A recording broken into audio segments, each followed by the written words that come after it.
Contam que uma vez dois sócios na Europa antiga, eles viajaram para a grande feira, na época ainda não existia a China, eles foram para Leipzig, grande feira onde eles compravam mercadoria para o ano todo. Um dos sócios, ele gostava da oportunidade de ir para a feira, não só para fazer business, porque lá também tinha uma grande sinagoga com grandes sábios. Era a oportunidade dele de ter acesso a livros e a rabinos para tirar as dúvidas. Lá no vilarejo dele, ele não conseguia muita informação e sempre que ele tinha uma dúvida ficava pendente, e essa era a oportunidade. E o outro sócio estava lá focado no business. Eles chegam para a cidade. De repente, quando um dos sócios acorda, ele vê que o outro já não está lá no quarto. Já tinha sumido, falou, já sei onde ele está. Está na sinagoga, vou atrás dele. Ele chega na sinagoga e fala, vem aqui. Ele estava lá no meio de conversar com o rabino, estudar. Falou, vem aqui, preciso falar com você. Falou assim, você não sabe quem estiver aqui para business? O que você está fazendo aqui na sinagoga? Falou, o dia é longo. Deixa eu aproveitar aqui, depois a gente vai para a feira. Falou, não, a gente tem que ir para a feira agora. Falou, por que a gente tem que ir para a feira agora?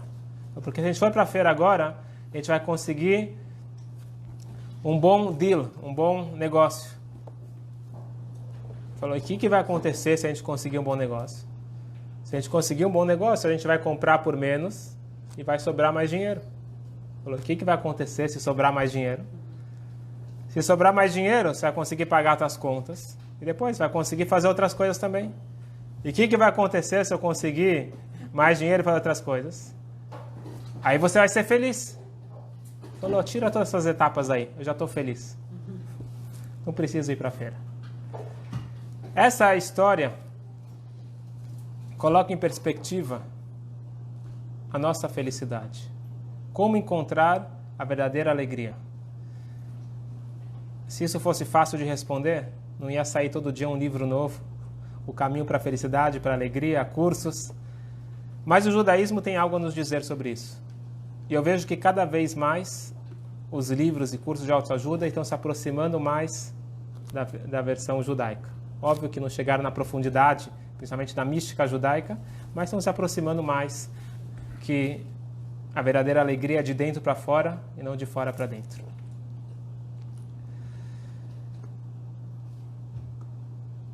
Uma vez um Hassid, ele estava andando na Rússia e ele encontra dois bêbados. Ele, sendo um discípulo de um Rebbe que falou que tudo que você vê e você escuta, você pode aprender algo para seu crescimento espiritual. Então ele parou para escutar a conversa entre dois bêbados. Ele disse que dessa conversa ele aprendeu o que significa amizade e o que significa uma relação realmente íntima e também o que significa alegria. Um bêbado fala para o outro, na Rússia não é muito difícil, lá, em vez do cafezinho da manhã, é bastante vodka. E aí um fala para o outro, eles estão conversando e um começa a chorar. E esse bêbado está chorando, e o outro fala, o que está acontecendo? O que você está chorando? Posso te ajudar? Ele falou, você não tem como me ajudar.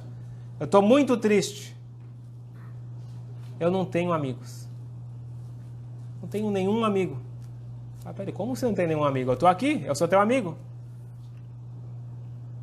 Falou, como você pode ser meu amigo se você não sabe por que eu estou chorando? E essa história ele aprendeu até qual nível é exigido para uma verdadeira amizade. Dançar na festa do outro, todo mundo gosta. Agora, conseguir realmente sentir o outro de perto. E quando você não tem uma resposta, porque às vezes a gente tem a tendência de minimizar e acha que a gente está tentando ajudar. Escutei uma vez a mulher que ela foi falar com o rabino, que ela está muito triste, que ela tentou ajudar, mas não deu certo o marido. O marido chegou em casa um dia, ele tinha perdido, nos Estados Unidos, tinha perdido $30.000 naquele dia. Uma grande soma. E ele estava acabado. E ela, na vontade de tentar acalmar o marido, ela falou, mas o que é? 30 mil dólares. É só dinheiro. Por que está tão triste? Aqui a gente tem a família, tem a saúde. E ela minimizou o problema e ele ficou mais bravo ainda e não resolveu nada. Ela falou, Rabino, o que eu fiz de errado? O Rabino falou o seguinte: você não pode consolar o problema do outro, a não ser que primeiro você enxergue que existe um problema. Primeiro você tem que validar que existe um problema. Alguém está triste, perdeu um ente querido, qualquer outro motivo. Você vai falar, não é nada. Isso não resolve nada. Agora você fala, realmente é terrível, é muito ruim, é muito difícil. Mas sabe o quê? Vamos colocar em perspectiva. Aí você consegue acalmar alguém. Isso que um bêbado estava ensinando o outro, na verdade o Hassid aprendeu disso, que você precisa saber por que o outro está chorando. Depois que você sabe por que o outro está chorando, quem sabe você consegue, através da amizade, ajudar ele. E tem uma frase, que uma vez eu vi no escritório, que ele diz o seguinte: se você pode ficar calmo nesta situação, grande probabilidade que você não entendeu a situação ainda. E realmente é isso. A gente julga muito rápido e a gente fica desesperado. Se a gente é uma pessoa próxima, a gente fica desesperado que a gente tem que resolver logo. Então, não é nada, não é nada. Quando uma criança se machuca, você vai lá e fala, não é nada, não é nada. Então, deve estar doendo muito, mas... Então, a gente precisa primeiro validar os sentimentos do outro. E aí, é um nível mais profundo de alegria de você se sentir compreendido. Se tivesse uma pessoa no mundo que me escutasse, eu já seria mais feliz. Parece um exagero, mas é fato. Quando as pessoas realmente nos escutam, escutar até o final, mais do que 60 segundos, e está focado, assim por diante. Quando comentam do Rebbe, fala, o Rebbe era incrível. Quando você falava com ele estava falando só com você. Não era para ser incrível, era para todo ser humano se comportar assim, mas virou uma raridade, alguém que está falando só com você. E nem se fala hoje em dia, quando tem toda essa questão do celular, principalmente quando está com pessoas queridas e você não está focado. Está toda hora mais focado em outra pessoa que está falando com você e não a pessoa que está do teu lado. Mas agora uma história incrível que vai fazer todos nós pensar. A gente sabe que o Rebbe anterior, o sexto Rebbe de Lubavitch, o Rav Yosef Yitzchak, ele declarou guerra ao comunismo. Ele não deu espaço para qualquer opinião, versão do comunismo que estava lá para destruir o judaísmo.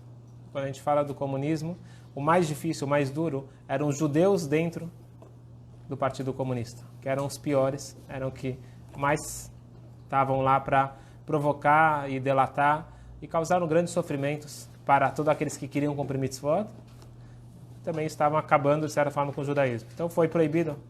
Muito se fala do nazismo, poucos sabem do comunismo. Era proibido você ter uma sinagoga, ter uma escola judaica, fazer Brit Milá, Tefilin, tudo era proibido. E o Rebbe anterior, ele montou uma rede clandestina de tudo. Você tinha uma mikve num porão, você tinha sinagogas, escolas, tudo acontecendo de uma forma clandestina, e ele colocou seus alunos nessa operação, e praticamente todos foram presos no mínimo, e muitos foram fuzilados, mandados para a Sibéria. Ele foi uma resistência, uma guerra espiritual muito forte, que graças a isso tem judaísmo hoje florescendo muito na Rússia. Mas o que eu quero contar para vocês é o seguinte: esses alunos, esses discípulos do Rebbe, pessoas fiéis a Deus, a fazer a vontade de Deus e manter o judaísmo vivo, eles conseguiram se manter firmes nas piores situações.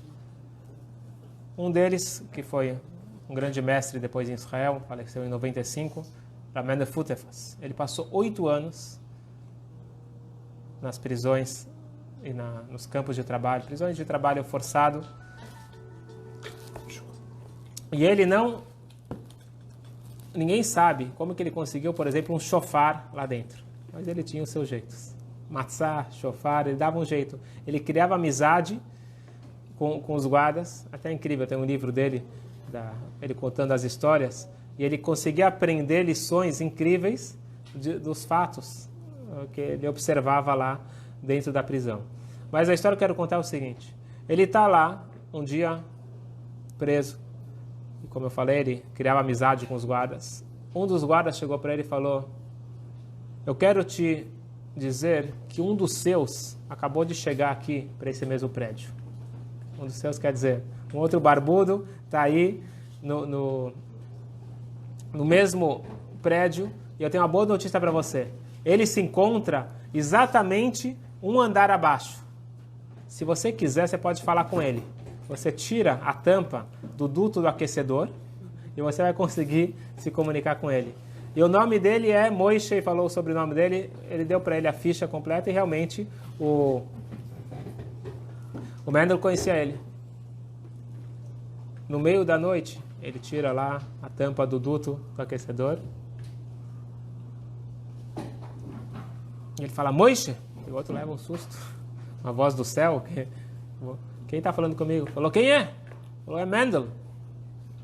E o Mendel não perde um instante. Ele fala, você está feliz? Em Yiddish. Sofrido? Você está feliz? Vamos prestar atenção nessa história. Ele não perguntou para ele se ele está bem, se ele está com fome, se ele está com frio, que provavelmente ele estava com tudo isso, com medo. Ele perguntou para ele, você está feliz? E o outro meio que não respondeu. E ele falou, deixa eu explicar uma coisa. Você está provavelmente chegando agora aqui. Se você não está feliz, você já perdeu a batalha. Você não pode abrir mão de 1 centímetro da sua integridade para esses comunistas. Se você bobear e se você fraquejar por 1 centímetro, já era. Então pergunto de volta, você está feliz? E foi assim que esse Hassid e vários Hassidim se mantiveram dentro da prisão. Daqui a pouco a gente vai analisar essa história, só mais um que eu tive o mérito de conhecer. Esse homem ele ficou 20 anos nas prisões soviéticas. Era Blazer Nanes. Sei que ano foi, acho que em 90 e pouco eu fui para Israel, meu pai me levou na casa dele, a gente teve o mérito de uma pessoa muito especial e ele deu brachot, etc. Logo depois acho que ele faleceu. E ele tem um livro, até em português, vale a pena, recomendo a leitura, chamado Subota. Subota, em russo, seria Shabbat. Ele conseguiu 20 anos na prisão soviética cumprir o Shabbat. Uma coisa inédita, porque era fiscalizado, era obrigatório trabalhar no Shabbat, principalmente porque eram judeus, e ele conseguiu, de uma forma ou de outra, não trabalhar durante 20 anos todos os Shabbatot. Então ele ganha esse apelido de Subota. E esse homem, no final do período, esses 20 anos que ele estava na prisão, ele foi mandado lá para Sibéria, para o hemisfério norte, um lugar onde, além de todas as torturas e os problemas, você está num lugar onde não tem noite durante vários meses. Então você pira. É dito que todo mundo que voltava de lá, voltava insano. E esse último período ele passa lá e logo depois ele é libertado, depois de 20 anos. Os pais dele já moravam em Montreal e ele vem direto para Montreal. Eu escutei isso de um rabino que ele estava presente quando esse homem chegou. Ele chegou de táxi em 1966.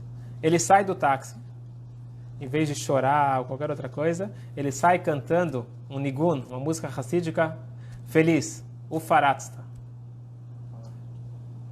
E todo mundo espantado, tá achando que ele ia chegar todo deprimido. Vocês viram como que o Gilad Shalit saiu depois de vários anos num cativeiro, e assim que saía todo mundo que ficava nas prisões sobre tortura. E de repente sai lá um homem, parece que ele acabou de vir da sinagoga, nada aconteceu na vida dele.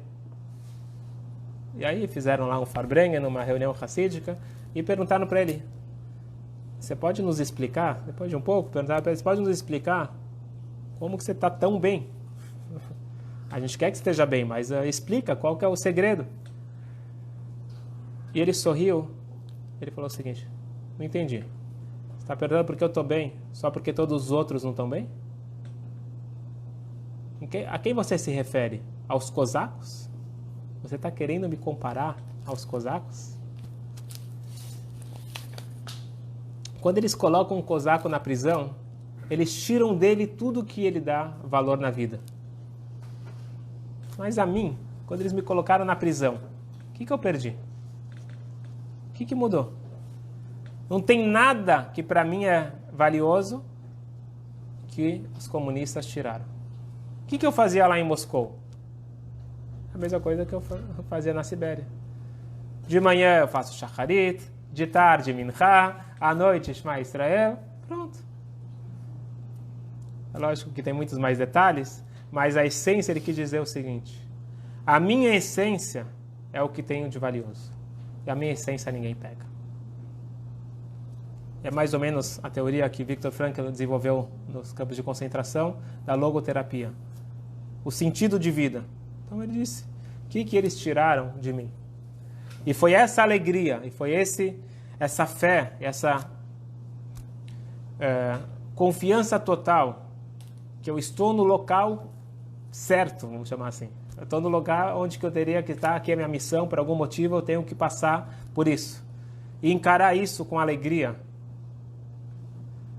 E não deixar eles me conquistarem, tirando o meu humor, foi isso que manteve eles vivos e que manteve eles bem-humorados e conseguindo sair equilibrados.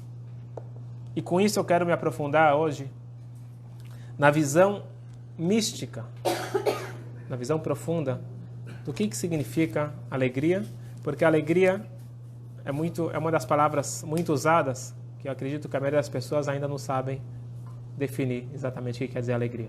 Então, cada um dá uma definição, igual amor. São palavras que as pessoas falam muito, mas poucos sabem definir, e menos ainda são as pessoas que se declaram 100% felizes. Pero faz uma enquete, você é feliz? Mesmo que ele responder que sim, fala 100% feliz? Não sei se muitos vão responder 100% feliz. Para eu poder responder isso, eu preciso me aprofundar um pouco mais na visão judaica da vida, dos valores. Eu quero aproveitar que estamos chegando perto de Purim para analisar a história de Purim. Porque a história de Purim tem aquela historinha que a gente aprendeu na escola, que é o literal. Não estou minimizando, muito importante. Só que tudo tem que se aprofundar, ainda mais que a Megillah é um dos livros do Tanakh, tem uma profundidade muito grande na Megillah. E lições contemporâneas, lições para a nossa vida no século XXI, um judeu moderno, no sentido de estar dentro de uma sociedade maior, é exatamente o que estava acontecendo na época de Purim. Como lidar com esses... com pessoas que não se comportam, não têm os mesmos valores que nós, e nós nos mantemos firmes nos nossos valores.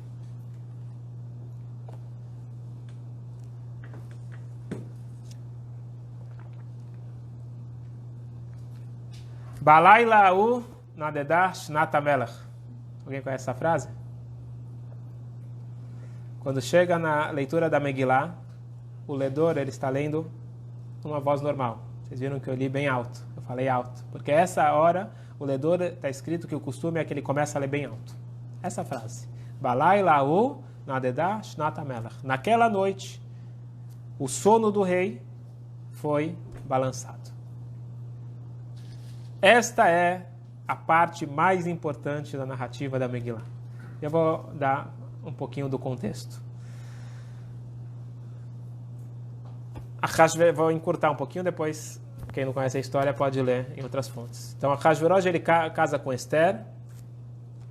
Aman convence Ahasverosh do plano da solução final, que Deus nos livre. Era realmente um caso único na nossa história, onde tinha um homem que ele tinha poder sobre todos os judeus e iria, Deus nos livre, aniquilar em um dia só. Então, homens, mulheres e crianças para serem mortos no mesmo dia. Este era o decreto. Mordecai fica sabendo do decreto, ele comunica a Esther, e a Esther, ela entra em ação. O que a Esther ela faz? Ela vai falar com Ahasverosh. O que ela pede para Ahasverosh? Quem lembra da história da Megillah? O que ela pede para Ahasverosh? Ahasverosh pergunta para ela: o que você quer? Até metade do meu reinado eu te dou. Falou: se o rei concordar, eu quero uma festa. Eu quero um banquete. E eu quero que convide, por favor, Aman. Certo? E aí tem a festa. O que ela fala na festa? O rei fala: Por favor, rainha, fala o que você quer. Até metade do meu reinado eu te dou. Eu quero mais uma festa. Eu quero amanhã mais um jantar com Aman. Certo? É isso que está na Megillah. Entre uma festa e outra, quer dizer, à noite, pós o primeiro banquete, o primeiro jantar, está escrito que o rei estava com insônia. Balayla hu nadedash natamelech. Naquela noite o rei estava com insônia. Dizem nossos sábios, esta é a parte mais importante da Megillah. A insônia do rei Ahasverosh. O que acontece na insônia dele? Naquela época não tinha celular, não tinha televisão. A única coisa que ele tinha era um diário. Falou, traz o diário, começa a ler, vou ver se adormeço. Começaram a ler o diário para ele. Contaram, era uma vez, alguém tentou envenenar o rei, dois assessores tentaram envenenar o rei, e teve um homem chamado Mordecai, que na verdade era um dos ministros, e ele, por ser membro do Supremo Tribunal Rabínico, e é um pré-requisito saber todas as línguas, na época eram 71 línguas, ele sabia todas as línguas, então ele entendeu a língua desses dois assessores, que eles estavam falando numa língua estranha, manda informação através de Esther para Ahasverosh, e com isso eles matam esses dois setores e a vida do rei é poupada. O rei Ahasverosh escuta isso e fala, o que a gente fez? E qual foi a recompensa que a gente deu para Mordecai? A gente agradeceu ele de alguma forma? Falo, nada foi feito. E o rei tinha uma certa sabedoria mais profunda e disse o seguinte, já entendi porque eu não estou conseguindo dormir. Porque eu estou em dívida. Estou em dívida com esse homem.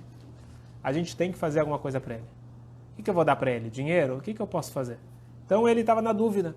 Ele chama o assessor, o conselheiro mor dele. Como se chama o conselheiro mor dele?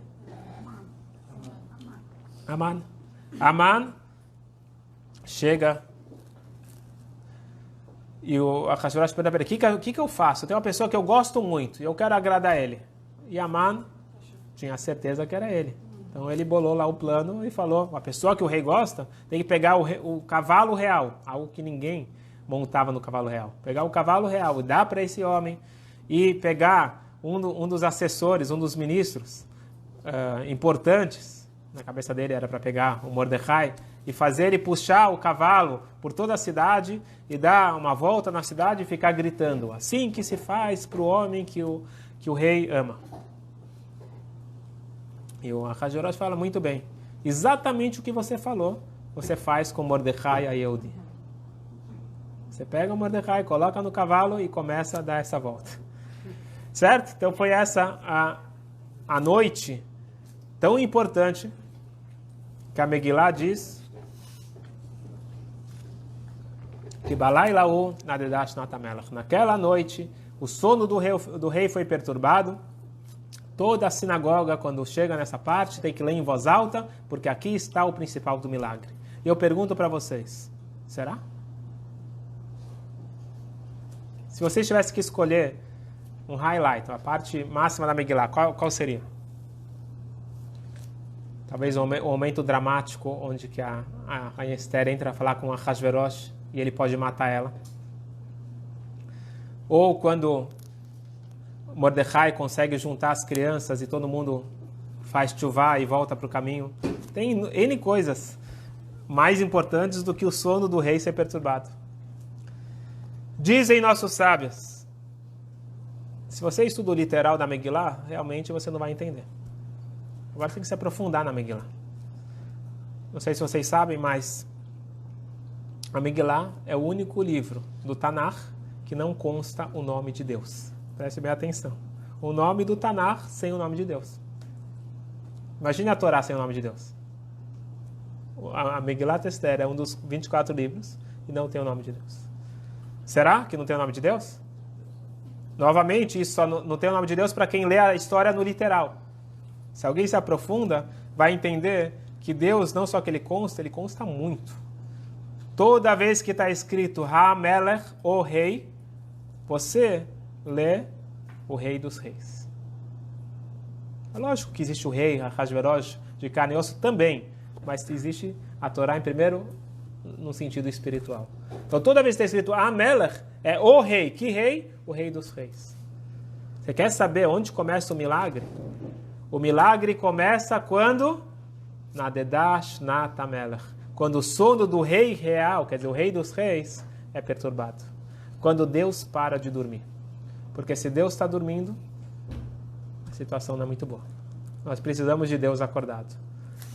Quando que Deus ele dorme?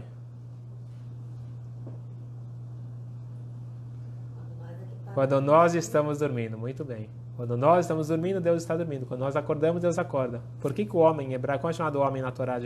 Adam, certo? Adão é o nome do primeiro homem, mas todo homem é chamado de Adam. Porque, da onde veio esse nome Adam? Terra. Muito bem. Essa é uma explicação. Que Adam veio de Adamá, de terra. Outra explicação mais profunda. Jaques. Adam veio de Adamé. Adamé, Leilion, é comparável ao superior. Quando? De Domé. Muito bem. Parabéns. Então Hashem criou o homem parecido com ele. Mas mais do que isso. Deus ele fez uma combinação. Da forma que você se comporta comigo, eu me comporto com você. Não é que Deus está revidando. Pelo contrário. Então, ao invés de falar do lado negativo, na hora que eu sorrio para Deus, Deus sorri para mim. Se eu estou feliz, eu abro os canais de energia positiva para vir. A tendência normal é que quando as coisas não estão indo muito bem como eu acho que deveria ir, então eu me deprimo, eu me fecho, e com isso só piora a situação. Porque quanto mais eu me fecho, mais eu fecho os canais espirituais. Então tem que ser ao contrário.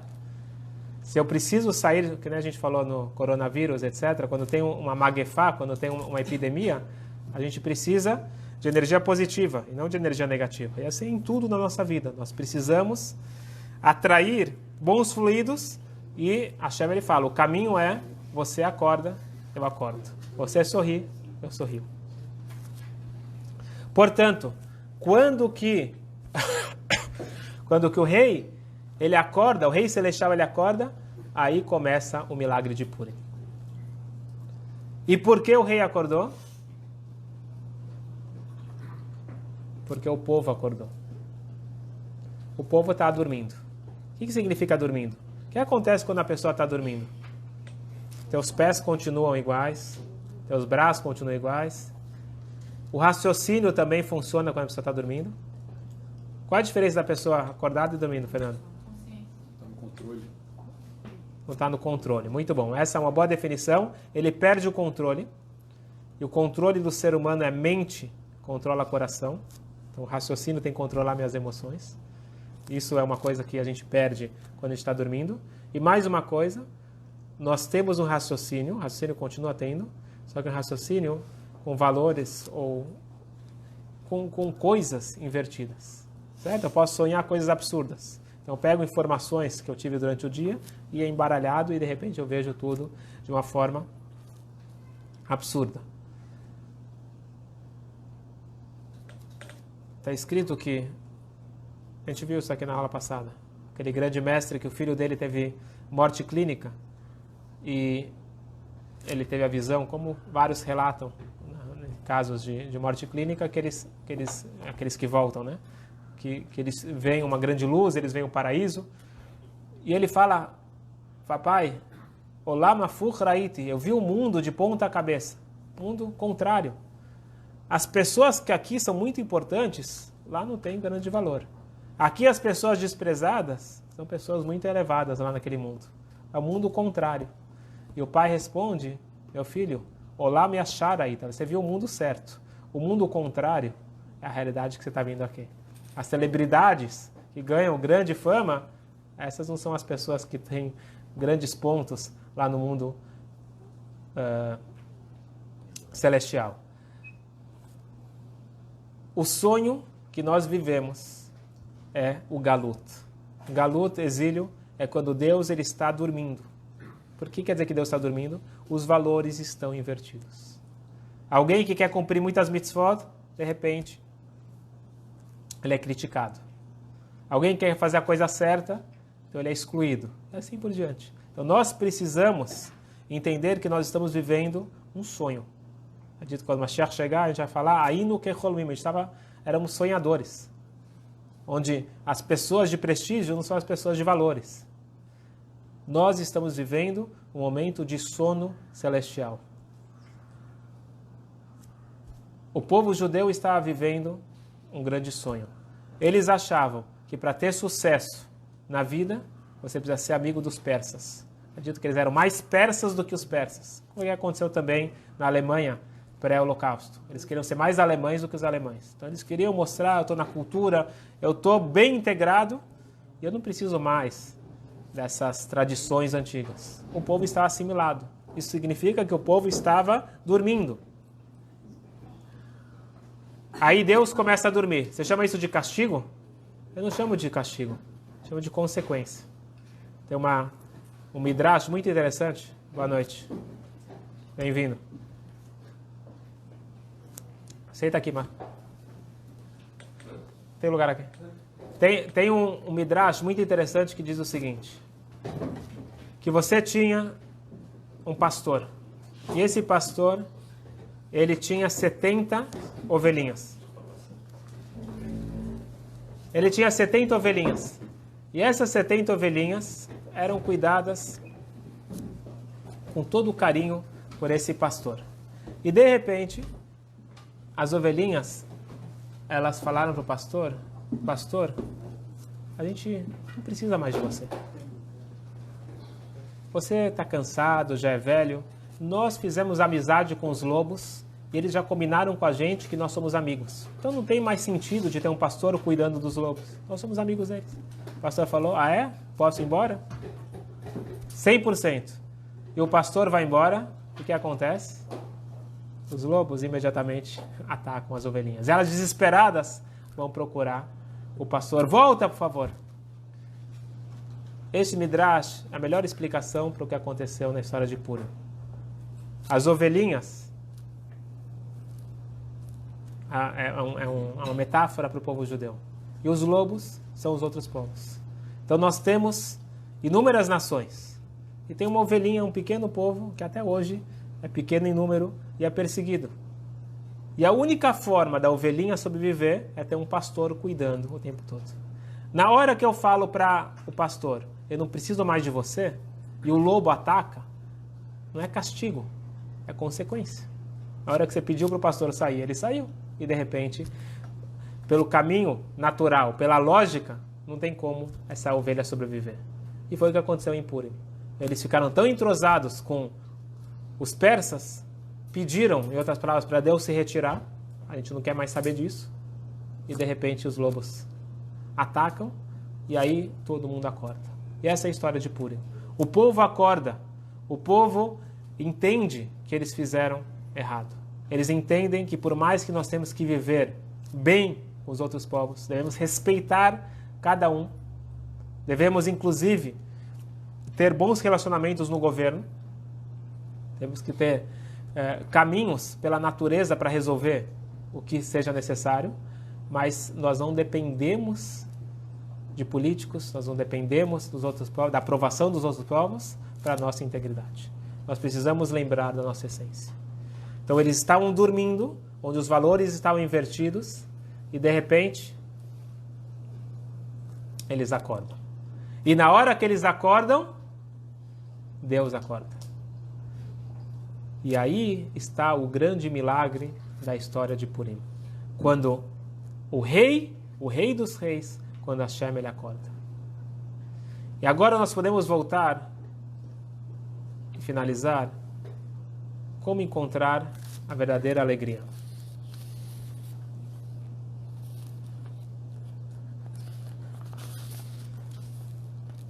E é interessante que quando chega Purim, nossos sábios, eles meio que falam o seguinte, aperta o botão e fica feliz. Não está escrito, eu estou sugerindo ficar feliz. Tem uma orientação, tem que ficar feliz. Que nem tem orientação de comer matzá em Pesach, tem orientação de ficar feliz em Purim. Isso eu não estou afim. Não é que eu não estou afim, isso eu não consigo. Então nós precisamos de algo mais forte. Eu já coloco a regra, é o seguinte, é possível ficar feliz se eu quero. Ponto. E para isso nós vamos analisar, com isso concluir, as duas felicidades, duas alegrias que constam na Megillah. Nós temos Aman e nós temos a alegria do povo quando finalmente o decreto, quer dizer, não foi anulado o decreto, mas foi dado o direito de defesa, e eles conseguem vencer, e aí tem a grande festa de Purim. São duas alegrias bem diferentes. Vamos colocar em contraste as duas. Qual que é a alegria? Qual que é a alegria de Aman? A Megillah fala que Aman ele estava muito feliz. Em que momento a Megillah fala que estava muito feliz? Quando chega o mensageiro para convidar ele para o banquete. Tem um banquete real e você é o convidado de honra. Quando ele recebeu esse convite, era só o que ele precisava. Ele saiu dançando, cantando, todo feliz, andando por Shushan, caminho para o palácio. E por onde que Aman passava, todo mundo se curvava. Ele era o primeiro-ministro. E ele, como a gente já viu, que tinha um ego muito grande, ele precisava desse kavod, dessa honra. E de repente ele vê que entre os milhares de pessoas tem uma pessoa que não está se curvando para ele. Quem é? Mordechai HaYehudi. Naquele momento que Mordechai HaYehudi não se curva para ele, toda a alegria dele desaparece. Ele entra em depressão. Ele vai para o banquete. Imagina só, ele não sabia que era só ele, a rainha Esther e o rei. Ele fica todo feliz. Ele volta para casa e a esposa dele, que também não era uma pessoa flor de se cheirar, pergunta para ele, Zeres, estou. E aí, como foi? E ele conta, você não sabe. Eu fui convidado para o banquete real. Só estava eu, só eu. O rei e a rainha, imagina o casal e só eu. Mas sabe o quê? Kol ze enenu shaveli. Para mim isso não vale nada. Tudo isso daqui é zero. Sabe por quê? Porque aquele Mordechai HaYehudi não se curva para mim. Espera aí. Você tem aí milhares, ou 100 milhões, quantas pessoas se curvam para ele? Ele era o segundo homem mais importante na verdade não era do reinado. Ele era o imperador do mundo. Eles mandavam no mundo todo. E Ahasverosh, quem lê a história da Megillah, vê que ele é bastante inseguro. Tinha paranoia. E quem que segurava era Aman. Ele era o conselheiro. Ele tem tudo. Ele era rico. Tem prestígio. Tem tudo que ele precisa. E de repente, porque um velhinho lá não levanta a cabeça para ele, nada vale.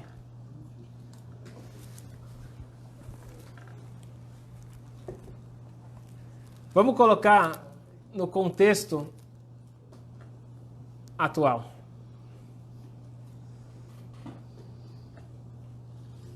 Por que, Alex? Por que as celebridades, muitas delas, se drogam?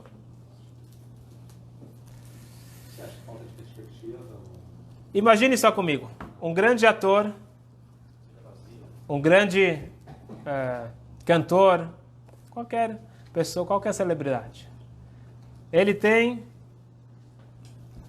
um show com milhares de pessoas, todas aquelas luzes, toda aquela glória. Todo mundo aplaude de pé, quer autógrafo, quer tirar foto com ele. E ele está se sentindo nas estrelas. E de repente, acaba tudo isso, as pessoas vão embora e ele tem que voltar para casa. Ele pega o táxi, chega em casa, a esposa fala, que bom que você chegou. Você pode, por favor, desentupir o vaso? E você quer que ele não se drogue? Ele se considera um mini-deus, um semideus. E de repente, alguém coloca ele no lugar. E sabe por que aquilo pega no pé dele? Porque é uma pessoa que realmente conhece ele. Todas aquelas pessoas que estão batendo palma, que não sabem quem é ele, não vale nada. No final das contas, aquilo não tem valor. Para Aman, todos aqueles que estavam se curvando não sabiam quem era Aman. Mordechai era o único que sabia o valor de Aman. Qual era o valor de Aman? Apenas ego inflado. O que ele tinha por dentro? Nada. E o único que sabia disso era Mordechai. Porque Aman, no passado, era servo de Mordechai. Então Aman ele sai de ser um escravo para se tornar o primeiro-ministro. E o que ele ganha? O que muda nesse interim? Apenas a casca exterior. O interior dele não mudou nada.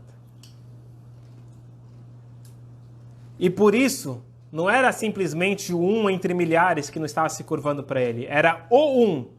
aquele que realmente conhece Ele. Então, se você tiver milhares de pessoas batendo palma no show e uma pessoa fica lá no celular e não te dá a bola, isso não te importa.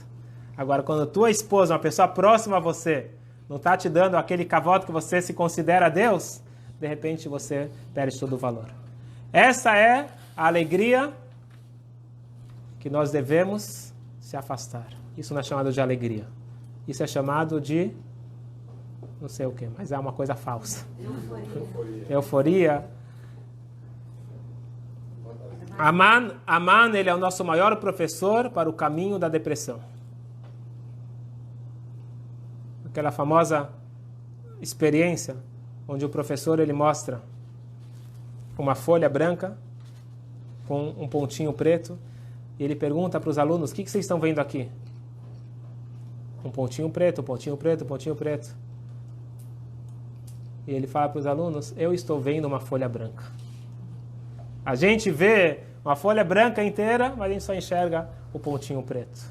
Isso significa ingratidão. Isso significa focar naquilo que eu não tenho. O caminho para a alegria é começar como que um judeu começa o dia. Modé ani, agradecendo. Agradecendo pelo aquilo que eu tenho e não procurando aquilo que eu não tenho.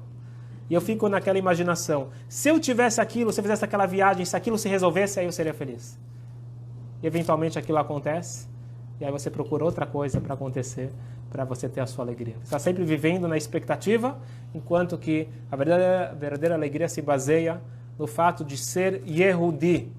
O primeiro a ser chamado Yehudi na nossa história é Mordecai. Mordecai, ele foi chamado de Yehudi. Por que ele foi chamado de Yehudi? Porque ele sabia agradecer. Ele sabia reconhecer a grandeza de Deus. E é isso que a esposa de Aman, ela fala para ele. Quando volta daquele passeio com o cavalo, ela pergunta, fala para ele: e misera Yehudim, se ele é descendente dos Yehudim, saiba que você só vai cair mais do que você já caiu. Na polo tipolo, teu fim é certo. Falou o seguinte: se ele é Yehudi e para você falta isso, se ele sabe agradecer e para você falta agradecer, o teu caminho é só ladeira abaixo. Portanto, quando chega em Purim, é um momento, oportunidade de ouro, para aproveitar, para focar na minha verdadeira alegria. E a fonte da minha verdadeira alegria é a minha essência, a minha alma. Todas as necessidades do corpo são importantes, mas isso daqui vem em segundo lugar. Eu tenho que dar valor para aquilo que realmente tem valor. E como que eu dou valor para as coisas certas? Voltando para dentro de mim. Se enquanto eu estou procurando alegria fora, eu sou um Aman. Estou me comportando igual Aman e isso não traz alegria, pelo contrário. Tanto é que diversão vem de divergir do foco. E eu estou procurando alguma coisa para acalmar a minha angústia interior, o meu vazio interno. Eu preciso preencher a minha vida de acordo com a minha essência. Eu tenho que acordar. Está na hora de acordar.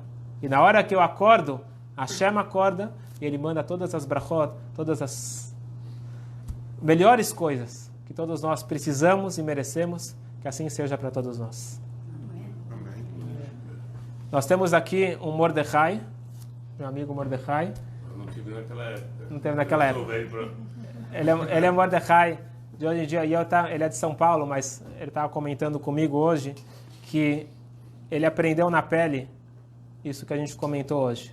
E aí eu perguntei se ele podia compartilhar conosco, e ele topou.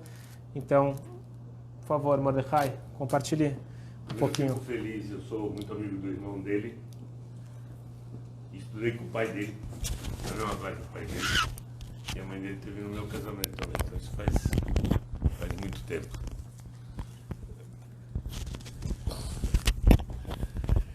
Tenho 66 anos, fico feliz de ver ainda mais no Rio de Janeiro.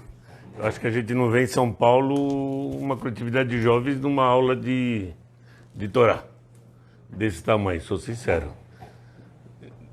E acho que isso, quando eu tinha a idade de vocês, hoje eu chego na conclusão que eu acho que é isso que faltou. Porque hoje, depois de tantos anos, eu vejo que se eu tivesse, na idade de vocês, sabido estudar Torá, eu não tinha cometido os erros que eu cometi. Então, só para vocês não ficarem muito